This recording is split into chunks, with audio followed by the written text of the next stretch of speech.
Hey, what's up? We're doing a very special in the studio live podcast today. Office hours. No Ben, but you got to deal with me the whole time. However, we do have our special guest, Savvy. GoSavvy, Savannah Berrecil. I've known her for about 4 years, and she does events all over town. I'm going to let her introduce herself, though, because she is amazing.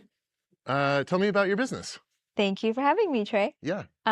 So yes, my name is Savannah, and I am the founder of GoSavvy. We're an experiential marketing agency. So in essence, we help brands and nonprofits scale through impact, ROI-driven, immersive events. Okay, cool. That sounds amazing. I don't understand what it is. Can you break that down Sure. a little bit further? Yeah. So experiential marketing, it's something that's been around for quite some time. At its core, it's essentially a tactical marketing strategy for brands and nonprofits who want to engage with their audience on a deeper level.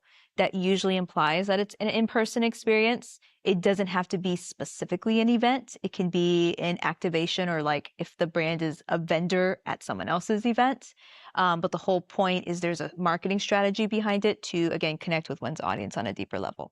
Okay. And like, what was the last event that you kind of ran? And can you kind of like break it down for me? I'm very curious. Yeah, sure. So we actually did, it was fun. So the last one, because we're in January now, we're about to wrap up January. So we did a holiday party, which was more of an employee celebration for a construction company. The thing about this is it was a little different. The company did not just want to host a fun party. They did want that. They wanted to appreciate their employees. But this particular company, they happened to significantly grow in 2025. They actually bought up 2, I think 3 other companies. Okay. And they were working on a rebrand. And the owners, fantastic humans, they really value their employees.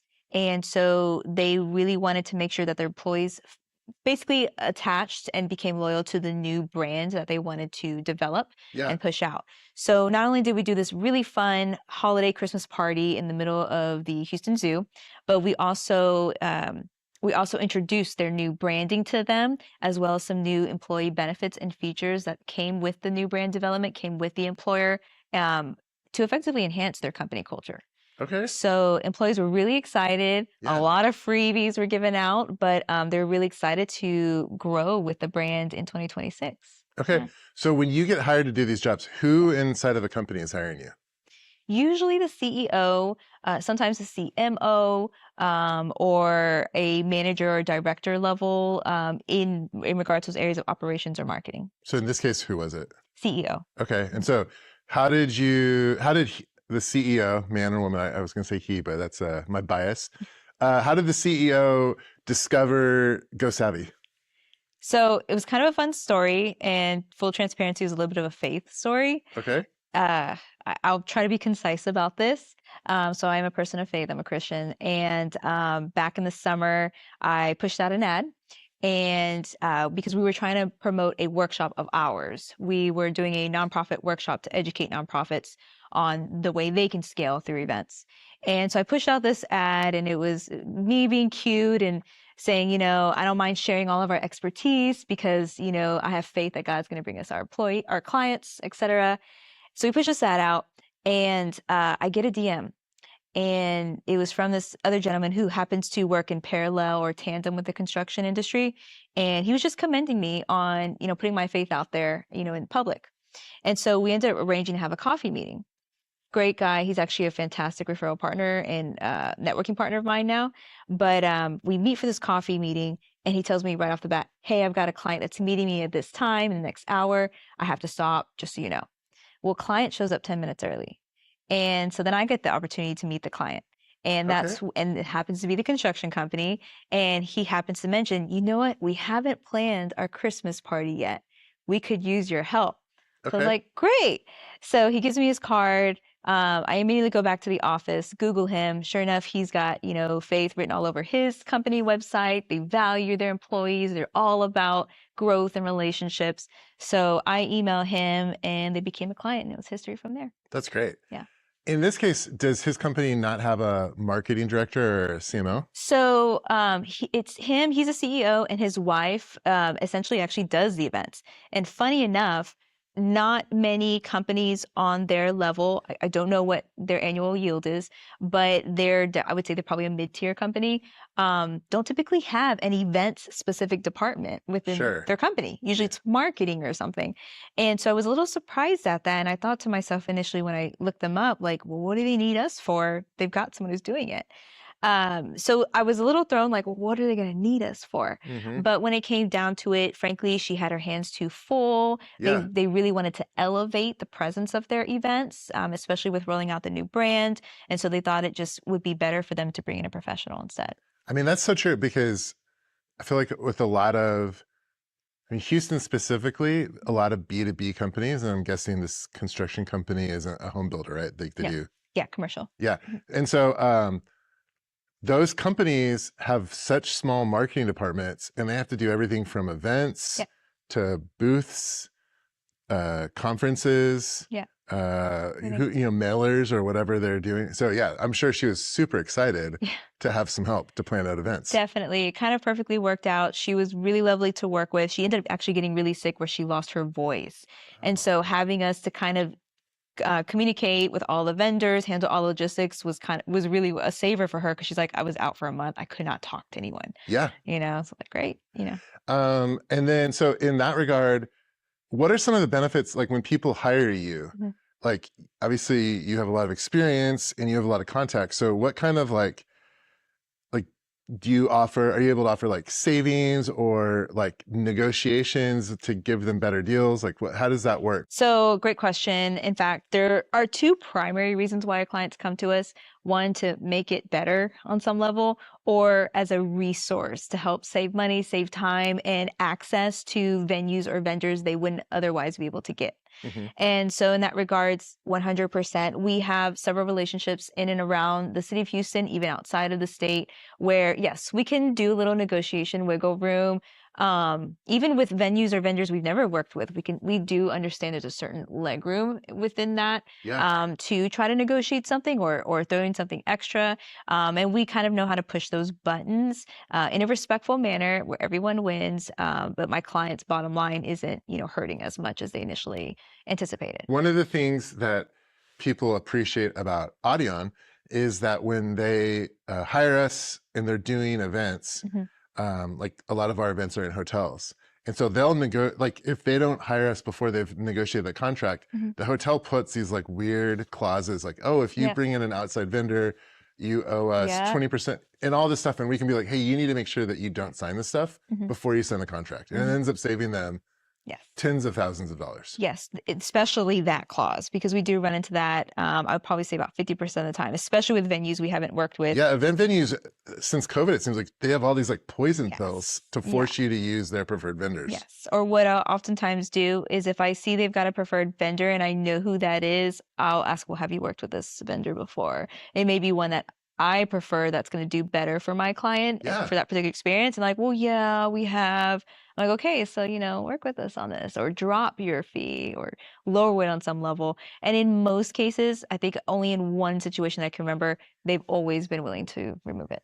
Yeah, it's so goofy. Obviously, I'm in video marketing. How often does video marketing cross over with experiential marketing and event marketing? Gosh. I would say, I mean, I can't think of a proper percentage, but I would say majority of the time. And I'm so grateful now in the era that we're in, because I would say, especially since the emergence of AI and how humans are craving events more and more, brands are starting to understand that they need a strategy behind that. Okay. So they need quality video. But it's not just the recaps. It used to just be, oh, I just want video so we can get a recap of fun of the event, and they don't do anything. It just sits in their Dropbox or Google Drive for years on end. Now brands are like, oh, can we get B footage? Can we use this? Can you guys make this into a commercial? And that's where we bring, companies like Audion in, where, we need a full team that's going to understand the vision, know the goal behind that, and how we can frame this in the best possible way for the client to use it for future to come. I mean, that brings up a really good point too, which is how is AI affecting, like, how are you using artificial intelligence in your business? Like, how is that working? Oh, we use it. I mean, yeah, we use it quite a bit, frankly. Again, I don't have like a specific percentage on that. I need to work on that. But we use it from ideation creation all the way through strategy implementation, program flow, and then of course day of follow through campaign strategies. Now that said, it's lightly used. We have our methodology, we have our framework That you've developed, that we've developed. and then Yeah. are you using generative AI to like help Reinforce improve it, or look for holes? enhance. Yeah. Yeah. Okay. And frankly, in most cases, because straight up I could go to AI and say, give me 3 different event ideas for this client XYZ.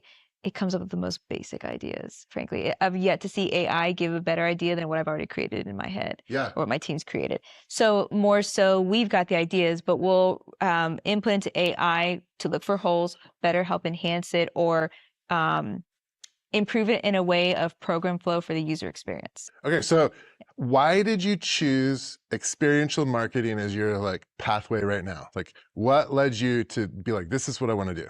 Great question. So, without going into my whole background and, from that starting point onwards, in the past, I would say year and a half, first of all, I'm a bit of a nerd when it comes to understanding industry trends. I'm always keeping an ear or eye to the ground in knowing what's going on around me, especially in the events and music industry. I've actually always wanted to be in the experiential marketing industry. I just didn't know it was called that at the time. Okay. A lot of times I actually referred it to more immersive experiences. Yeah. And that's only a portion of experiential marketing strategy as a whole. And so before rebranding to experiential marketing, we were GoSavvy event planning and promotion. We provide branded events for brands to help them grow, including immersive experiences. Okay. And so I kind of feel like it was a stepping stone. What ended up happening is I shared this with a brand strategist friend of mine. He's really great at developing a methodology for his company and helping other brands get to the point of harnessing their message. Okay, who's this? His name is Nader with Black Ribbit. Fantastic. They're just really good at it. And he has like this 15-minute questionnaire that he puts you through. You answer all the questions, and usually within like a 48 to 72 hour time frame, he sends you like an 18-page brand strategy of your entire company. And so he sent this to me, and he told me, when you read this, read it out loud and read it twice at least. Okay. And don't stop. It's like, okay. So I read through it, and it was everything I ever wanted my company to be. Yeah. But didn't know how to verbalize. Okay. And from the message approach. And yeah, there were some minor tweaks, Sure. But that said, yeah, if there weren't, he would be like a magician. Exactly. You'd actually be a little suspicious, right? Yeah. And at that time, I had already known about experiential marketing. I've been reading it in articles, understanding technically, if you Google experiential marketing agency in New York, LA, Vegas, there are 20 plus agencies already there. Mm-hmm. In Texas, it's not really well known, but it's been around for a few decades now. And so I had already known about it. That was already the direction I wanted to go, but I wasn't sure how to put that out there in our messaging. Yeah. Especially since we were kind of pioneering it, at least locally. So he helped me get the message out in a more appropriate way. We updated all of our verbal branding, still working on our visual branding. And literally by the end of 2025, all of our competitors are now experiential marketers. Oh, interesting. Yeah, it's all in their messaging. We even found someone sent me a screenshot of one of the largest hospitality, like a national hospitality brand, has experiential marketing under their name now. They changed it. Okay. We found out one of the largest marketing agencies in California bought up an experiential marketing agency. Everyone is kind of moving towards that direction. The only challenge with that is now everyone's calling themselves that. And so we have to be careful with how we water that term down because there is a specific definition for it. What led you to even like want to be an entrepreneur and then B, a marketing entrepreneur? That's a great question. I guess now I can share the backstory. Singer musician turned certified audio engineer and production manager turned business marketer for the production company I had to work for at the time. In between that was finishing up school in double majoring marketing entrepreneurship. And then that's where I kind of At U of H, right? At U of H, yeah. At the what is it called? Wolf Center for Entrepreneurship. Okay, I hear it's great. Yes, fantastic. #1 in the country. Oh. For I think 7 or 8 years now. Really? Yes. Wow. Yes. They only allow, thank you. They only allow up to 35 students from around the world each spring semester into the program. And it's a very rigorous program, but it's number one because they're known for only providing real life application in all of their studies. There's no theory. Everything is real life application. So you go in as a student, you literally are given a company or IP that's owned by the school, technically, and you're in charge of growing it and making it a viable business. Okay. Pitching to investors, angel investors, etc. And then if you successfully are able to do that by the end of your school term, you own shares in the company. It's your company. So, I mean, can I ask you, what did you do? What were you assigned? So our company, unfortunately, was not deemed a viable business. Okay. And it's not so much that it wasn't deemed a viable business, so much so that the engineer who created had creative differences in it for its use and application versus what we as a business team had developed for them and thought was the best entry to market at the time. And so that's why, because of those differences, basically we chose not to move forward with it. It was essentially an emergency management system for large capacity campuses, Okay. basically. But there was a lot of AI integration into that that would basically increase first responder call time and reaction time to help save more lives. But you got out of school and you were like, I love this experience. I want to be an entrepreneur. I was an audio engineer all throughout schooling and even after. I was doing the gig life before the gig life is the gig life now. So, So you were running production yes, for like what kind of bands? mostly live events, any kind of live events, any kind of live band, every genre Were you you can getting hired by imagine. venues or by like groups? Mostly venues. I So did like some what live venues did you work touring. at? Mostly local stuff, and by that I mean Texas and surrounding states. But it would be Toyota Center, Energy Center, specifically some of the larger ones that we know here. But even hole in the wall dive bars. You know, it just depends on where the event was at. Yeah. I was a contractor, so I would either get hired by the venues or production companies with the venues or with the artists. And I also eventually went full time with a local production company, and I helped them grow their marketing. And so yeah, I was doing all that while in school. In the middle of all of that, joined WCE, and I had friends coming to me who were like, "Well, how do I do events to grow my business?" Or I have a band, how do I get into events? Like, what do I do? And it was really odd for me at the time because I was like, why are you asking me? Yeah. I'm just an engineer. But the more and more I thought about that, and the more events that I even did a lot of high profile weddings, festivals, celebrity weddings and concerts and things. And so two things I quickly learned was at the time, brands are not great at doing their own events. They were just missing the mark. And I would see audiences leaving not really engaged with the event that happened. And then I also realized I wasn't a fan of doing weddings all the time. Yeah. Yeah, weddings are a whole beast of a market itself. And so Very, very much a closed loop. it's You get insane. into it and it's your life. And heavily saturated. And everything is on the weekends when it comes to weddings. Sure. And so I was doing the gig life where I had no social life, barely a sleep schedule, barely saw my family. And I knew I wanted to keep doing events. So I got the idea for GoSavvy, but I chose specifically to work in the corporate and nonprofit sectors because I wanted to regain some semblance of a life back. Okay. And I saw that there was a need there to be more strategic. So I opened GoSavvy a couple years after graduating. It was still a side hustle. I still gigged around, did all of that fun stuff. And then it wasn't until late 2018 did I start taking it seriously. And I realized, you know what? I really want to grow this. Let me work on this. January 2020, I went full time. Okay. And then COVID hit 3 months later. And so I quickly had to drop all expectations and just survive at that time. And that's what I did. Over time, we did find a little niche during the whole COVID era. And by mid 2021, 2022, we were able to kind of, especially Texas, we were able to kind of do more in-person meetings again. But events were kind of slow to build up from there. It was a bit of a roller coaster. So that's why it wasn't until the end of 2023 did I realize we really got to push our niche more and sell on strategic marketing events. Okay. So I created some custom resource tools, as of now, I don't know any softwares that have these that literally show our clients all your costs of goods versus what your revenue streams are in your events or after, what your strategy is. You apply and plug all those information, that data in, and it shows you what your potential profit margin is and what your revenue looks like, and scalability of like how frequent you host your events. And then there's a whole marketing analysis approach. Okay, what are you going to do with this information? And so we took that, we started including it to our clients' events, and we saw it work. Oh, cool. Yeah. So that's when I realized and learned about experiential marketing and started, reshifting the brand towards that. I mean, are you happy? Oh, yeah.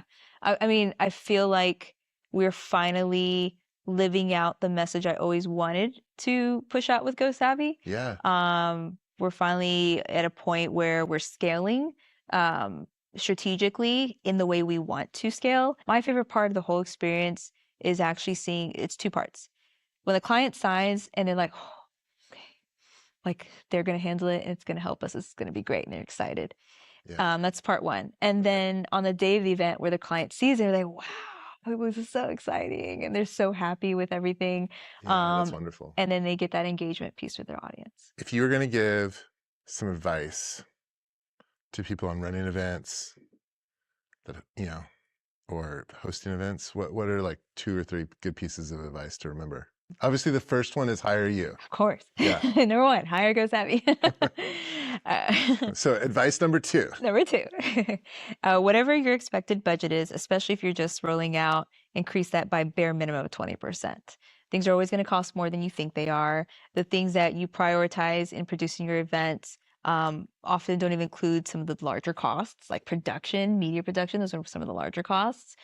I can't tell you how many of our clients think AV, and there's media production, video photography, and then there's AV production. They think it's going to be like $1,000 and that's it. It's like, no, this is like a third of your entire event cost. So yeah, increase by 20%.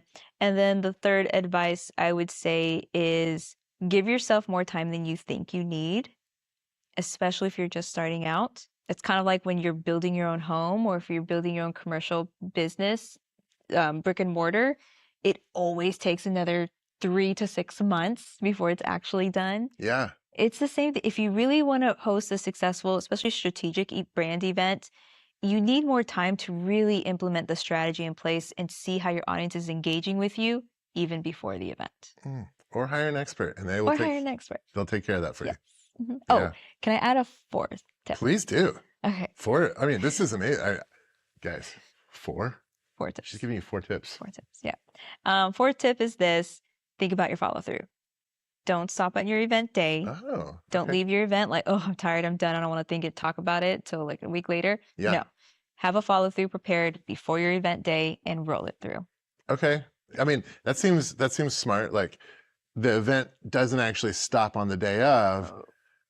You can get more moment. You can carry the momentum through afterwards. And typically most brands who implement a successful follow through campaign post event are, I think the percentage is somewhere around 70% more likely to increase their ROI on their event investment. Oh, well, that's important. That's why people do events. Yep. Okay.